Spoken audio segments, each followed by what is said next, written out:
Mine eyes have seen the glory of the coming of the Lord. He is trampling out the vintage where the grapes of wrath are stored. He hath loosed his fearful lightning of his terrible good sword. His truth is marching on. Glory, glory, hallelujah. Glory, glory, hallelujah. Glory, glory, hallelujah. His truth is marching on. Then I pick up a little piece of paper and I read from it and I say, tomorrow, when they place his remains aboard the train, that will be the last that we will hear of this Osawatomie Brown. Robert E. Lee. Thank you. The struggle for justice for the poor in my lifetime is sitting beside me, and I want everybody to give him a round of applause.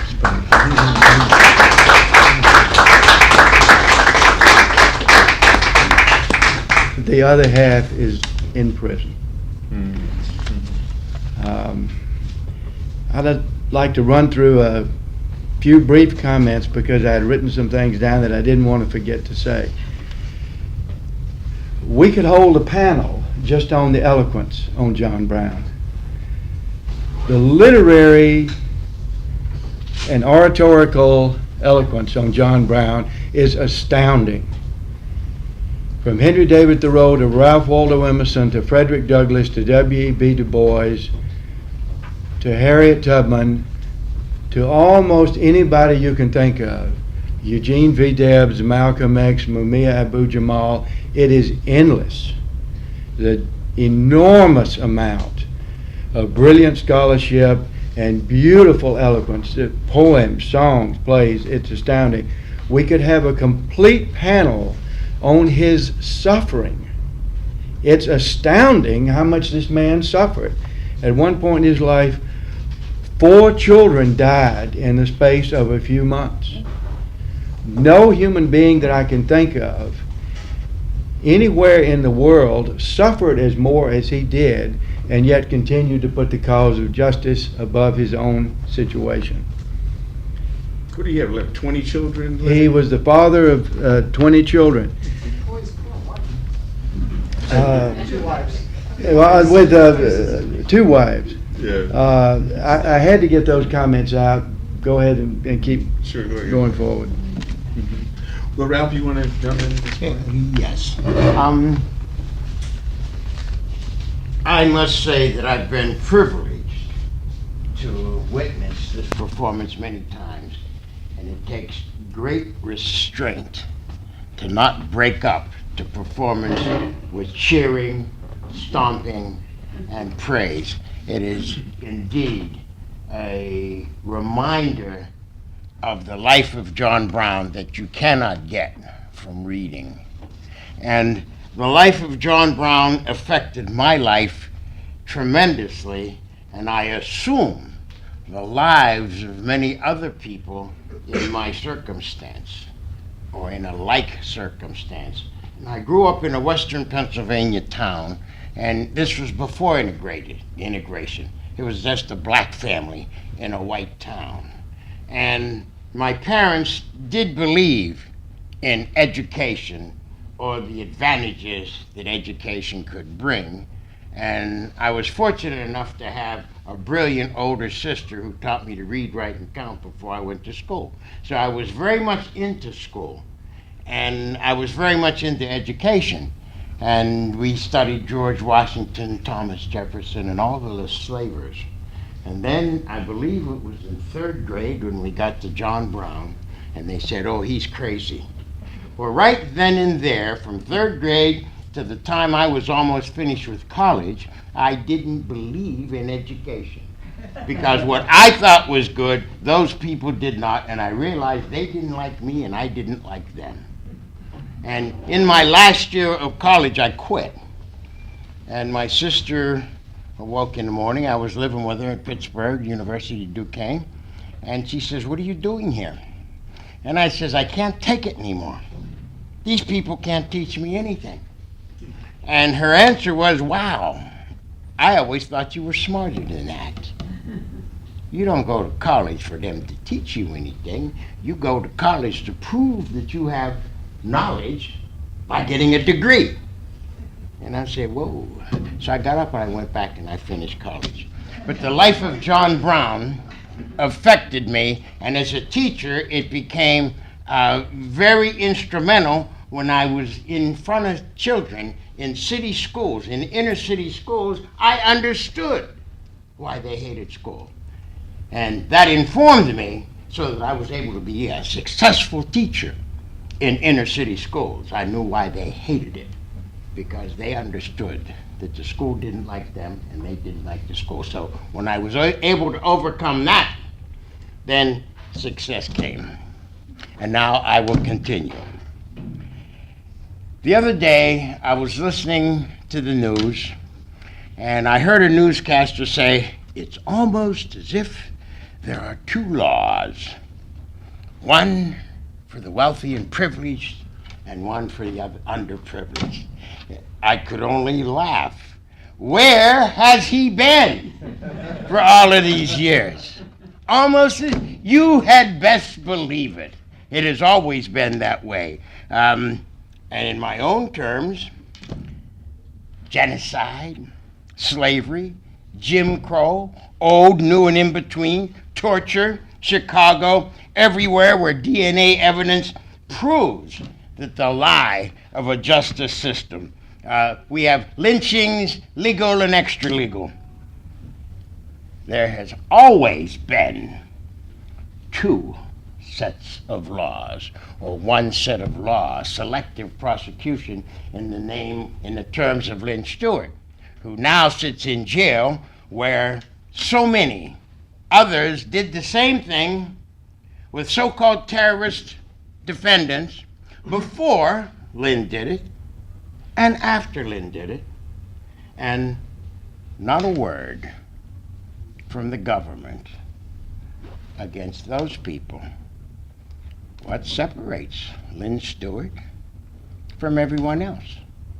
Well, one of the names we called Lynne Stewart was the John Brown of our age. And she is indeed the John Brown of our age. But we must look to ourselves for justice. We must wipe our eyes clean of all of the lies, prejudices of color, religion, race, age, gender, and live like John Brown lived in our age now, as Lynne Stewart has done.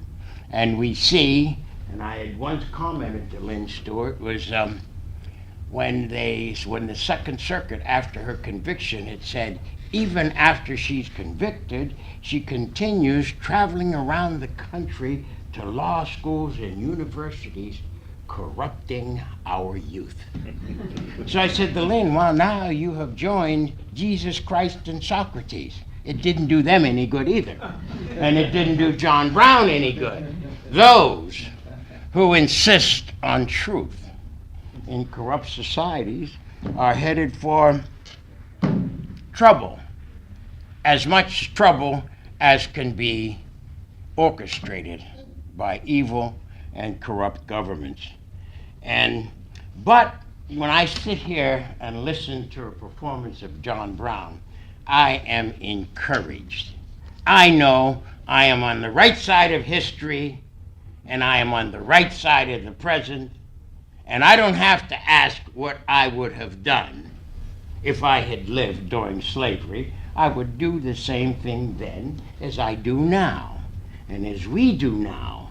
And I feel fortunate to be in a room like this, surrounded by people who understand the principles that John Brown lived by. And all of those that would feel committed to those principles in word and in deed, indeed is the important thing, and this is what separates John Brown and those like him, that indeed they were principled.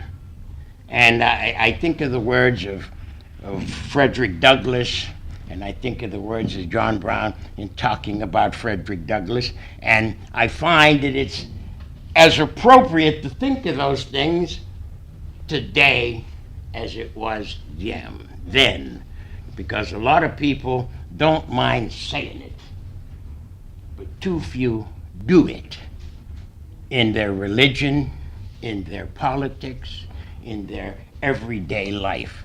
And so we must not allow the present evil that exists today to drown out the words and the deeds of the John Browns of yesterday, the John Browns of today, and the John Browns to come.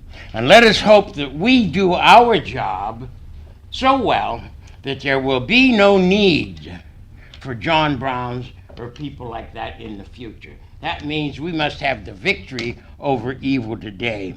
And we must work on behalf of our political prisoners, and as Lynne says, our prisoners who are not so political, who have been robbed of an opportunity to be political by miseducation, poverty, and all of the rest that goes along with the oppression of people. And a better world is possible. I think Arundhati Roy says it best. And what reminds us of the better possible world are performances of John Brown that we can go and see. Just follow the website and take that opportunity. And so I will finish with another world is possible. We have to work at it, as John Brown did, as many others did, as John Brown of our age, Lynne Stewart, did and is doing as we speak. And as Lynne said to me this morning, when she called, she gets 10 minutes a day to talk about all of her affairs with her lawyers, her family, her doctor, myself, 10 minutes combined. And she says, stop wasting time listening to me. Get out there and go to work. Well, I've gone to work, and my pleasure, the pleasure of work, the pleasure of being with you, I wish everyone takes that opportunity to be with those who understand, those who work, and those who care to make this a better world. Thank you.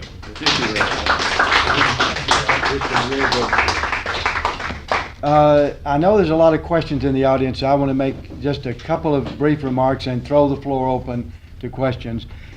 The world of John Brown has expanded dramatically in the last 20 years. We founded the John Brown Society in 1989. We've given a number of silver medals and gold medals. I've intervened in a number of ways to preserve Brown's memory and promote it. The great work of Norman Marshall, the Johnny Appleseed of John Brown, the scholarly research of Lou DeCaro. We've had a number of important books. We've had some material on public television, a show in 2000 that was awful. I protested that.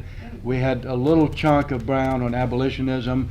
There's been a lot of writing on Brown. There's been a lot of scholarship on Brown. We now know that there was a suppressed amount of information on the role of both slaves and free black people in the Harpers Ferry vicinity, of support for Brown. We also know decisively, and this is contrary to the book Midnight Rising by Mr. Tony Horwitz, that the people killed by Brown and his friends at Potawatomi were pro-slavery murderers and thugs who had threatened the John Brown family and threatened the Free State community. We also know that Brown's overall strategy was the great slave liberation strategy of the United States. Brown was brilliant strategically and slow tactically. He always had a sense of being somewhat ponderous and somewhat overly careful. We also know that he keeps getting bigger and bigger and bigger. Just want to throw out one idea to the audience. How much do you ever read about the 3 American presidents at the height of John Brown's career? Has anybody ever seen a book on President Millard Fillmore? Has anybody read anything about Franklin Pierce or President James Buchanan? Brown keeps getting bigger, and by the way, what I consider the greatest accomplishment, thank you, Lerone Bennett Jr., for Forced into Glory. It is the most sweeping and damning indictment of Abraham Lincoln you'll ever read in your life. Forced into Glory is one of the 10 best books on the history of the United States I have read in my life, and I've read a lot of books on the history of the United States.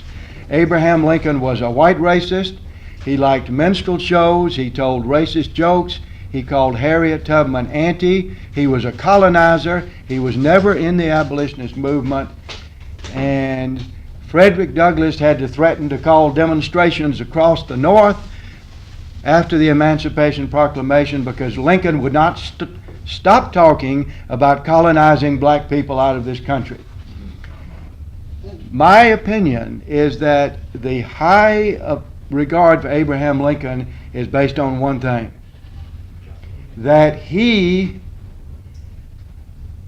was the main force that moved against, because he created the U.S. colored troops and created soldiers out of black people and former slaves.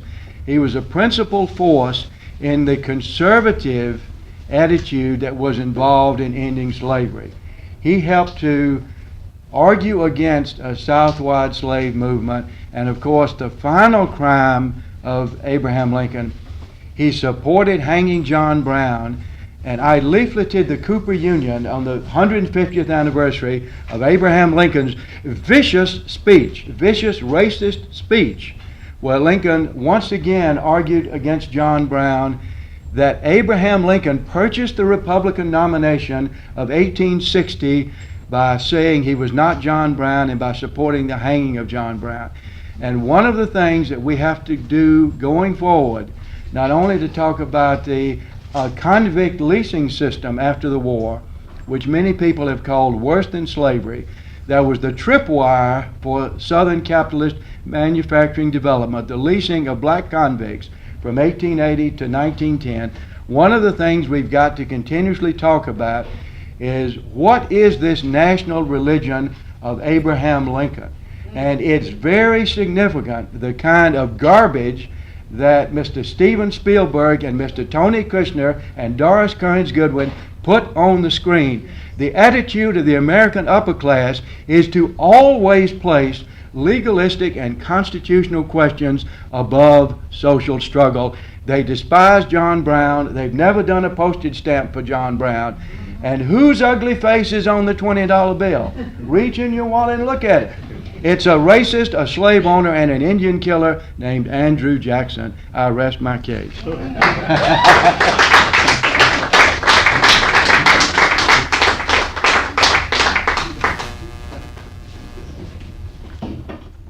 There were a couple of other films out there also that tended to capture, John Brown within the context of the Civil War and what have you. There was something done in 1959 on television, Seven Angry Men.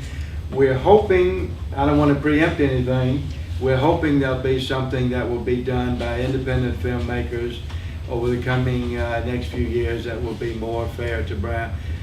I know people have some criticisms or questions of Kansas, of Harper's Ferry itself. I just want to solicit the comments. Mm-hmm. How accurate is Stephen Oates' book, Purged in Blood? It's reasonably good. I think that Oates tends to believe that it was a great spiritual attitude that prevented John Brown's more rapid movement. Brown was concerned with his hostages. He probably should not have taken hostages. He had a window of time of about maybe 3 hours as it was to get out of Harper's Ferry. He was a person who thought about things, pondered. I think the conclusion that John Brown scholars are coming to, his strategy was the only strategy to end slavery, but his tactical movements were a little too slow. Okay. Mm-hmm. First, I want to say that it was a very moving performance. missed that. And thank you for that, for allowing some emotion. I personally am distantly related to John Brown, and whenever I look back on who the ancestors are that I feel guilty about, I can offset them with John Brown and say, hey, at least I'm related to him too. And I would like to recommend to people the portrait of John Brown in the National Portrait Gallery, which I saw for the first time a few months ago, and it blew my mind. It is such a depiction of well, the word emotion again, of fierceness and commitment. That's really, really something. And then the one other thing I want to say is that I have, however, always been bothered by the notion that it was a divine message. That doesn't say much anything to me, and it brings it all into some kind of question. I don't know if anybody else has that discomfort, but to be told, to think that God is telling you to do something is just not something that's in my repertoire and that I'm suspicious of. And yet, everything else about John Brown, right on, So I wish that Lou DeCaro were here, because Lou is a clergyman. He understands the spiritual and religious aspect of Brown so completely. But Lou DeCaro, D-E-C-A-R-O, he's written several books. There's a wonderful book published by NYU called Fire from the Midst of You, A Spiritual Life of John Brown. There's another book that was published by the International Press, International Press, called John Brown, The Cost of Freedom. I don't think this play that I did, it probably is says a little too much about his religiosity. I think that's one criticism I would have of the play that I wrote. But I think the thing is, we don't understand that John. We tend to compare. When we say religious fanatic, we think of like a modern day born again kind of people. Well, it seems that Calvinists are not the same as Baptists. That Calvinists think everyone was predetermined, so that there cannot be an intercession because it's already decided. So Brown, as a Calvinist, was just carrying out his role as he saw it. It wasn't like you read his writings. I think it's also an unfair charge. He wasn't all that religious as we get so much depiction. For instance, the letter he wrote home, like 2 days after the killings in Potawatomi, he never mentions it except in two very perfunctory ways. Where may God bless you. He does not talk about God at all. In the most stressful moment of his life, there is no religious doctrine said at all. He's say this happened, and at the end he says, God bless you and his children and me, Jesus protect you, whatever. So I think we have to, understand. Again, I think that the people, there's been so much concentrated effort on character assassination by people writing about John Brown, conscious character assassination. So they fold this thing in, this religious fanaticism, this crazy violence and all this, and this stuff is simply not supportable. You think that in Potawatomi, in Kansas territory, there was no law for abolitionists that nobody would enforce. If somebody was coming to kill you, as they were coming to kill John Brown, who are you going to go to?